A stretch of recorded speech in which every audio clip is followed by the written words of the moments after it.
اب یہ بتائیں کہ جو 1958 میں پہلا مارشل لا لگا، نظر یہ آ رہا ہے کہ اس کی وجہ یہ تھی کہ سیاسی جماعتیں بڑی کمزور تھیں، سیاستدان آپس میں لڑ رہے تھے، الیکشن ہو نہیں رہا تھا، مارشل لا لگ گیا۔ مارشل لا لگنے کے بعد ایوب خان صاحب ایبڈو کے نام سے ایک قانون لائے،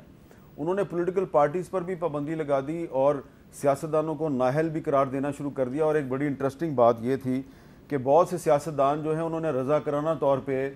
سیاست سے علیحدگی کا اعلان کر دیا، جیسا کہ ہم آج کل بھی دیکھتے ہیں کہ کچھ سیاستدان آتے ہیں ٹی وی پہ کہتے ہیں جی ہم نے علیحدگی کا اعلان کر دیا، لیکن جنہوں نے علیحدگی کا اعلان نہیں کیا ان پر مقدمات چلے، بہت سے ڈسکوالیفائی ہو گئے۔ اس میں حسین شہید سہروردی صاحب بھی تھے، اکبر بگٹی صاحب بھی تھے، اس میں ملک فیروز خان نون صاحب بھی تھے، اور بھی بہت سے لوگ تھے۔ لیکن سوال میرا آپ سے یہ ہے کہ پولیٹیکل پارٹیز پر پابندی لگا کر ایوب خان صاحب جو ہیں ان کو کیا حاصل ہوا؟ کیونکہ تھوڑے عرصے کے بعد انہوں نے خود مسلم لیگ کے اندر ایک دھڑا اپنا بنا لیا، کنونشن لیگ، تو کیا یہ جو پہلا تجربہ تھا پولیٹیکل پارٹیز پر پابندی لگانے کا یہ ناکام ہو گیا تھا؟ ناکام بھی ہوا تھا، اور دوسری بات یہ تھی کہ نظام چلنے کا کوئی رستہ ہی نہیں تھا۔ دیکھیں نا، مارشل لا لگا دیا، مارشل لا لگانے کے بعد اپنی ایلیجٹیمیسی کے لیے انہوں نے 14 فروری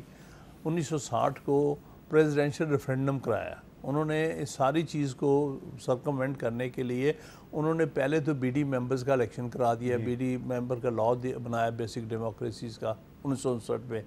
پھر اس میں الیکشن کرا دیے 40,000 یہاں سے، 40,000 مشرقی پاکستان سے، پھر انہی سے مینڈیٹ لے لیا، حالانکہ وہ تو لوکل باڈیز تھی، ان سے مینڈیٹ لے لیا کہ جی ہاں آپ صدر ہیں اور آپ کو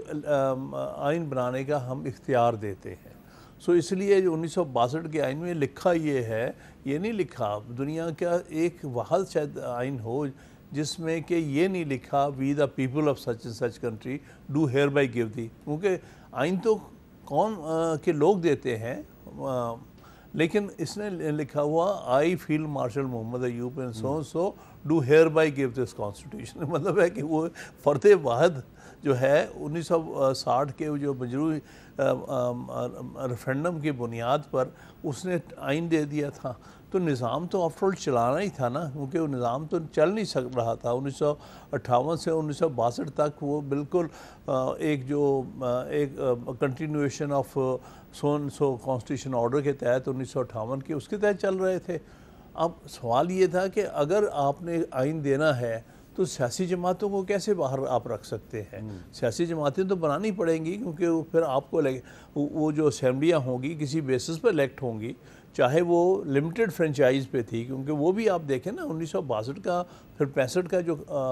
الیکشن ہوا ہے وہ واحد ویسے 2 الیکشن ہیں ساری تاریخ میں کہ اس میں ڈائریکٹلی لوگوں نے ووٹ ہی نہیں ڈالا۔ ممبرس نیشنل اسمبلی کے اور پروونشل اسمبلی کے وہ بی ڈی ممبرز الیکٹ کرتے تھے، یعنی نیشنل اسمبلی کا جو ممبر تھا وہ 500 600 بی ڈی ممبرز الیکٹ کرتے تھے مشرقی اور مغربی پاکستان، اور اسی طرح جو صوبائی اسمبلی کے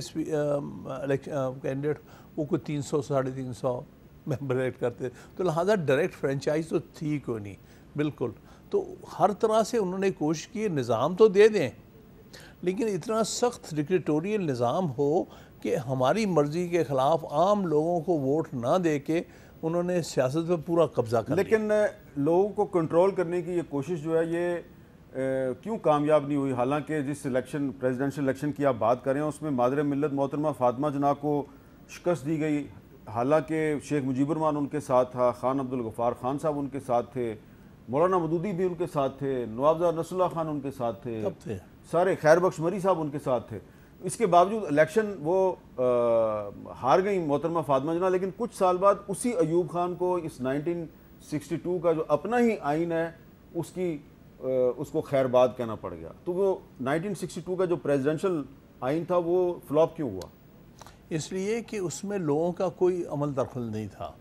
لوگ محسوس کر رہے تھے کہ نہ اس آئین سے ہمارا کوئی تعلق ہے، کیونکہ ہمارے ووٹوں سے کوئی ممبر نہیں الیکٹ ہوتا، اور اس لیے حکومت جو بنتی ہے اس سے ہمارے ووٹوں کا کوئی عمل دخل نہیں ہے۔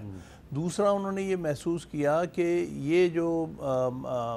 حکومت ہے یہ اتنی سینٹرلائزڈ ہے، یعنی ساری مرکز ہی مرکز ہے، صوبوں میں جو 2 ہی صوبے تھے ان دونوں میں ڈکٹیٹر بٹھا دیے ہیں، ورنہ اگر صدارتی نظام بھی دیکھا جائے اس میں بھی عام طور پہ یہ ہوتا ہے کہ گورنر جو ہے منتخب شدہ ہوتے ہیں، وہ صدر کی مرضی سے اپوائنٹ نہیں ہوتے، اور انہوں نے اپوائنٹ کیے ہوئے تھے، لہٰذا لوگوں نے محسوس کیا کہ ان کا تو کسی طرح کا عمل دخلی نہیں، اور مشرقی پاکستان میں تو یہ محسوس کیا گیا کہ ہمیں تو ایک کالونی بنا کے رکھ دیا گیا ہے، ہمارا تو نہ تو ہم ایک 4-5 نامنیٹڈ وزیر وہاں بیٹھے ہوئے ہیں جن کا ہم سے کوئی تعلق نہیں ہے، انہوں نے سلیکٹ کر کے 5 وہاں سے وزیر 5 یہاں سے وزیر بٹھا دیے ہیں۔